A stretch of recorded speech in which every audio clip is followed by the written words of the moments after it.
Hello, আসসালামু আলাইকুম everyone, welcome to my channel মুয়াসাইমান ব্লগ। আজকের ব্লগটি আমি শুরু করছি আমাদের ছাদ বাগান থেকে। তো ছাদ বাগানে লাগিয়েছিলাম ধুন্দুল গাছ, সেখানে অনেকগুলো ধুন্দুল হয়েছে। তো দেখতেই পাচ্ছেন এখানে 3টা কত বড় বড় ধুন্দুল হয়েছে, ভিতরে আরও ধুন্দুল আছে। তো ওগুলো কি হচ্ছে যে এক গাছের উপর আরেক গাছ বাইয়ে দিয়েছি, তো ভিতরে ভিতরে পাতার, তো খুঁজে খুঁজে বের করতে হবে। তো আজকে ধুন্দুল তরকারি রান্না করব, সেজন্যই ছিঁড়ে নিচ্ছি গাছ থেকে।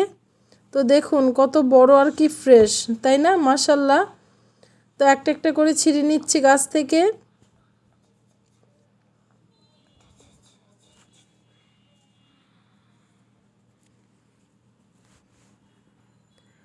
তো দেখুন এখানে রান্না করার মতো অনেকগুলো হয়ে গেছে। তো পাশে লাগিয়েছিলাম অনেক দিন আগেই টমেটোর চারা, তো চারা থেকে এখন ফুল হচ্ছে।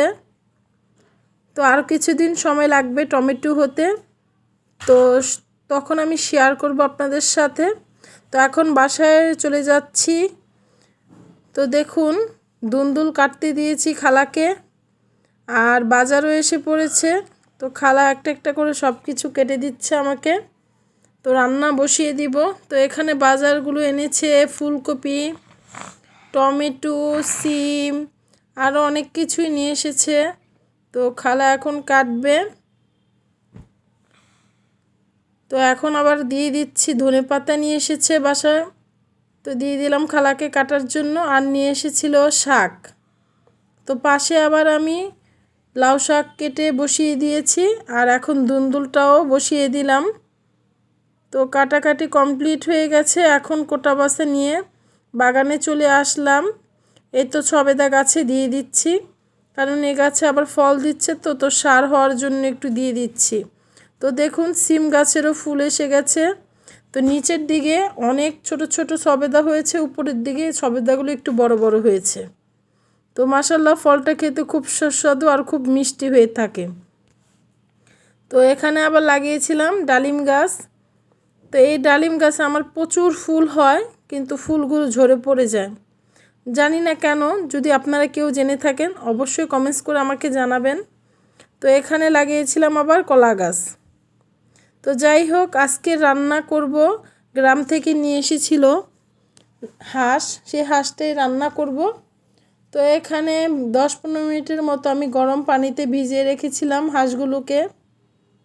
তো এখন সবগুলো পশম খালা উঠিয়ে নিচ্ছে। তো দুটা কাটা কমপ্লিট হলে তো ভালো করে আমরা আগুন আর কি ছ্যাঁক দিয়ে নেব, যেন কোনো পশম না থাকে। তো খালা এখানে ভালো করে পশম উঠিয়ে দিচ্ছে, আর বাকিটা আমরা আগুনে পুড়ে নিচ্ছি। তো লার্কির চুলাই পুড়ে নিচ্ছি যেন পশমটা না হয়। তো এখানে সব কাজ শেষ করে খালা ভিতরে চলে এসেছে। তো হাঁসটাকে ভালোভাবে কেটে দিচ্ছে, দুটা কেটে ধুয়ে কমপ্লিট করছে। আর আমি পাশে চুলায় বসিয়ে দিয়েছিলাম মশলা কষানোর জন্য, তো ওখানে চুলায় হচ্ছে আর পাশে ধুয়ে নিচ্ছি। এ তো হাঁসটা ধোয়া কমপ্লিট, আর এখন আমি মাংসগুলোকে দিয়ে দিব।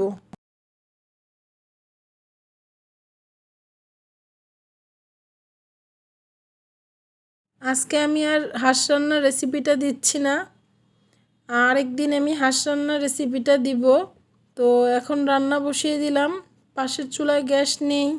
তো আমি ভাতের চাউলটা ধুয়ে রেডি করে রেখেছি, তো গ্যাস আসলেই আমি বসিয়ে দিব। তো এটা এফাক দিয়ে করে নিচ্ছি। তো এই তো বলকে এসে গেছে। তো এখন দেখি গ্যাস এসে পড়েছে, তো ভাতটা বসিয়ে দিলাম। তো এখন রান্নাটা মোটামুটি আমার হাঁস রান্নাটা কমপ্লিট হয়ে গেছে। তো এর মধ্যে আবার ভাতও বলক এসে গেছে। তো এখন ঠিকা দিয়ে দিব। তো কিছুক্ষণ পরে আসছি আপনাদের সাথে। রান্না কমপ্লিট করে চলে আসলাম ছাদে, এখান থেকে কিছু অ্যালোভেরা কেটে নেব। তো নেওয়া হয়ে গেছে। তো পাশে আমি বাহিরের কিছু দৃশ্য দেখাচ্ছি আপনাদেরকে। তো দেখুন রাস্তার ওপাশে ব্রিজের কাজ চলছে, প্রচণ্ড শব্দ হচ্ছে বাহিরে। তো দেখুন নিচে আবার ট্রেন লাইন, তো এই তো ট্রেনও এসে গেছে।